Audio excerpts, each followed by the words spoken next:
contract experience. And that's the big concern is providing adequate representation and allowing them enough time to adequately represent those people who they are charged with representing. And they did actually apply for a grant last year. It was through the Task Force on Indigent Defense for this appellate attorney. The court actually gave them the authority to do that as well. They applied for the grant. They were turned down because the Task Force on Indigent Defense is wanting counties to go into public defender programs, and so they're not looking at anything other than public defender programs, really. So, but they did try to get some grant funds for it last year. So, Ann, is it, and this is totally like this subject, is that grant still available? Hold on just a second, we've got to change the tape.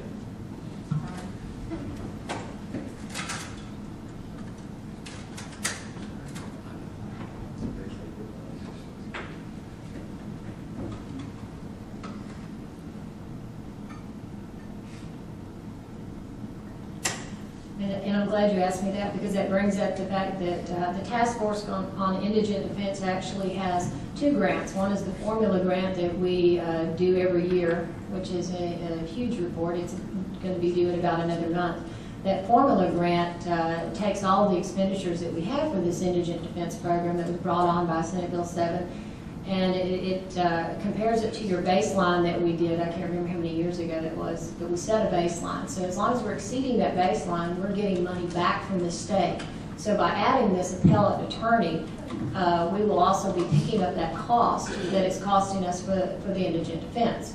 So the more cost we pick up, you know, usually the more we get back, but you know, I'm not sure we come out too good, but we do get more back associated with it. We get back probably $150,000 this year from the state on indigent defense that's been over and above our baseline that we established before the Senate Bill 7 kicked in. So we should see some return on some of that.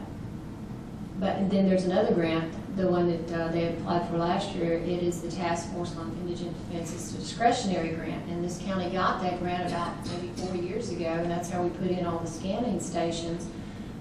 We actually got several hundred thousand dollars in grant funds to do that. We put the scanning station down at the jail and in the clerk's offices, and where we could have web access for the attorneys of record. That's kind of still being modified, but we have been the recipient of that grant before, but they're moving more into public defender situations now for awards. So.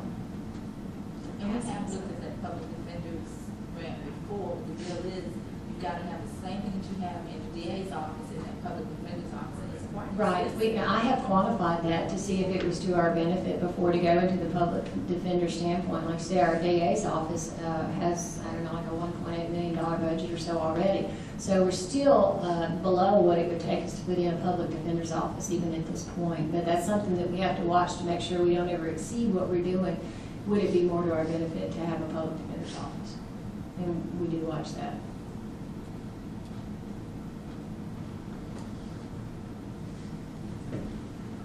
Judge, I'd be more inclined to go with the one this year to see how it works out before we proceed to. I agree. I think we could move forward with that. Well, certainly if the JCEC program does what we expect it to do, I think it really will assist those attorneys who are currently on the contract and relieve their caseloads quite a bit.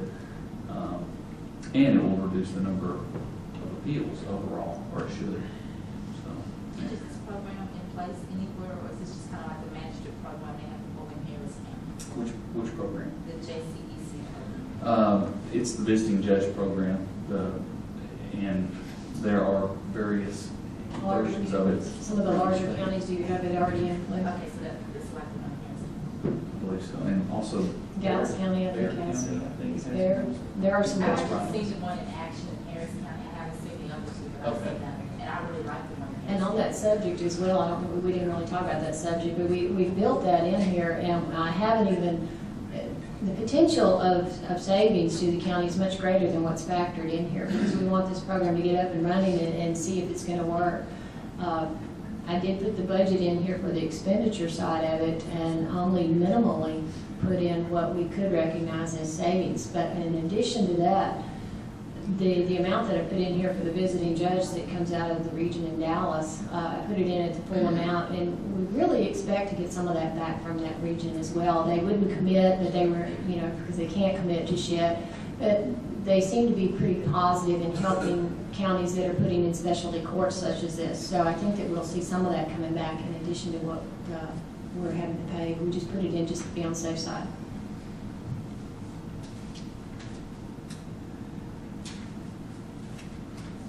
I think that was all that we needed to address from the Council of Judges meeting today.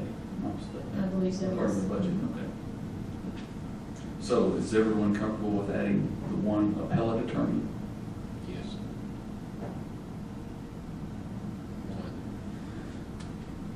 Okay. Well, if you're about finished with that, I just want to recap what I've written down to make sure that everybody's comfortable with the changes that I've seen to be reflected. I've added a 3% COLA for the retirees. I'll have to change the percentage, and I'll have to change all of these later, but it's 3% COLA for the retirees. I'm going to add the secretary into the county court at law warrants division. In 911, I'm going to add $41,750, but Chief Carmen is going to make sure that we don't have to pay that. Right. Right. And JP1, I'm going to take out the part-time help and put in a full-time clerk. And one thing I didn't mention to you, I have my note here, I'm going to add some certification pay. After this last payroll runs on Friday, which is our last payroll before the budget actually gets adopted, I'm going to look at the salaries again just to update my salaries. I'm going to have to add in some certification pay in some certain departments. It's not there for their use, it's just there for when somebody actually does bump a level. Because what we're budgeting on is what they currently are. So if somebody goes from clerk 2 to clerk 3 during the year, we want to make sure that we have some sufficient money there. I don't think that's going to be a lot, but I'm going to put it in some departments where I can see that's going to happen. Might not even use it because those same departments may have some people leave that's going to lower the level. But it's the same concept that the sheriff's office has in their budget. It's just a line item for certification pay. It just keeps the funding there. Constable 1 on the travel allowance for deputies, I'm going to take out the $2,000 for a deputy on travel allowance, and I'm going to put in $9,000 for travel reimbursement money. And they will be required to fill out mileage logs and submit them to accounts payable. I'm going to add one appellate contract defense attorney into the indigent defense department for $72,000. And with those changes, we'll still be to the good.